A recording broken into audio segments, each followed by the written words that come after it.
Welcome back to the channel. Today is Thursday, March 19th, 2026. Good morning, everyone. We are waking up to one of the most dramatic escalations in the Middle East conflict yet, and the global markets are feeling every bit of it. Yesterday, on March 18th, Israel carried out airstrikes on Iranian energy facilities, specifically targeting the giant South Pars natural gas field, the largest in the world.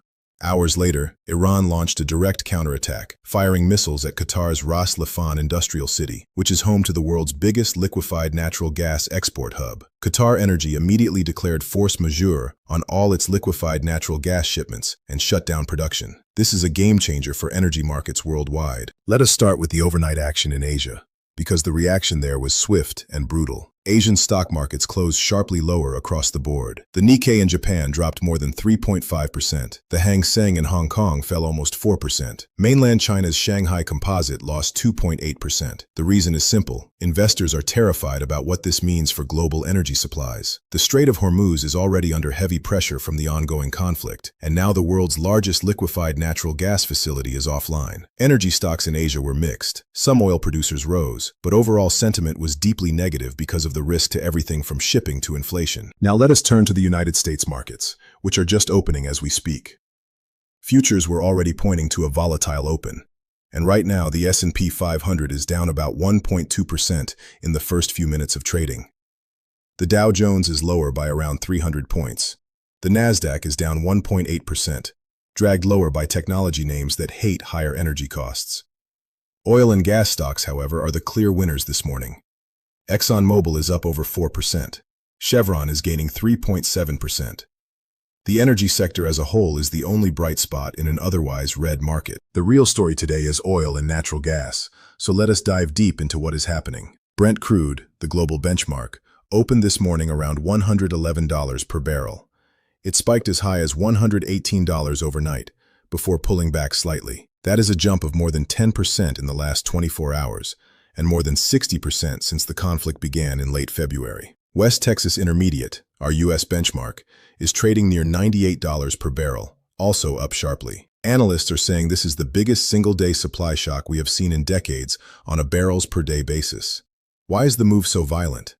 South Pars produces a huge amount of both oil and natural gas for Iran. The Israeli strikes damaged processing facilities and forced immediate production cuts. Iran then hit back at Qatar's Ras Laffan, which normally exports about 77 million tons of liquefied natural gas per year, roughly 20% of the entire global supply. QatarEnergy says it will take weeks, possibly a month or more, to restart operations safely. They have declared force majeure, meaning they cannot fulfill existing contracts. European natural gas prices have jumped more than 20% already. Asian liquefied natural gas spot prices are up even more. This is not just about crude oil.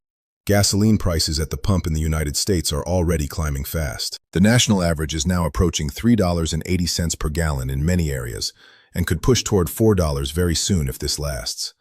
Diesel and jet fuel are rising even faster, which means higher costs for trucking, airlines, and shipping. That feeds directly into inflation numbers that the Federal Reserve is watching so closely.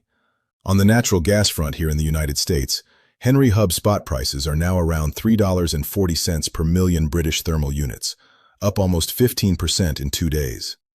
United States production remains strong at around 121 billion cubic feet per day, but liquefied natural gas exports are surging because Europe and Asia are desperate for supply that is no longer coming from Qatar. That is good for United States producers, but bad for domestic prices longer term. Let us talk about the broader economic picture for a moment. This energy shock comes at a time when United States inflation was already sticky around 2.4%. Higher oil and gas prices will push that number higher in the coming months. The Federal Reserve held rates steady at 3.5 to 3.75% after their March meeting. Chair Powell said policy remains data-dependent. Many analysts now think any rate cuts this year could be delayed even further, possibly until late summer or fall. The 10-year Treasury yield is up to 4.3% this morning, as investors price in higher inflation risks. On the stock side, the compute and artificial intelligence giants are trying to hold the line, but everything else is feeling the pressure. Legacy retail, travel stocks, and anything with high energy costs are getting hit hard. Meanwhile, cash remains attractive. Top money market accounts are still yielding close to 4%, which looks pretty good when the market is this uncertain. Energy stocks and energy exchange-traded funds are the obvious winners in the short term. Inflation-sensitive assets like gold and Bitcoin are getting a bid. Bitcoin is trading like a high-beta tech stock again, up over 3% this morning as investors hunt for inflation protection. What does this mean going forward? The risk of a wider war is real. President Trump posted on social media late last night, warning Iran that any further attacks on Qatar would be met with massive force, including potential strikes on the entire South Pars field. We are also watching the reaction from the White House and the Strategic Petroleum Reserve. Treasury Secretary Scott Bessent said the administration is considering releasing more barrels from the reserve to help calm markets. That could provide a temporary cushion, but it is not a long-term fix. Let us look ahead to what you should watch in the next 24 to 48 hours. Number 1. Any updates from QatarEnergy on how long the shutdown will really last. Number 2. The next OPEC Plus emergency meeting, which could be called as soon as next week. Number 3. United States gasoline inventory numbers from the Energy Information Administration, due out later today. Number 4. Any comments from the Federal Reserve or Treasury about the inflation implications.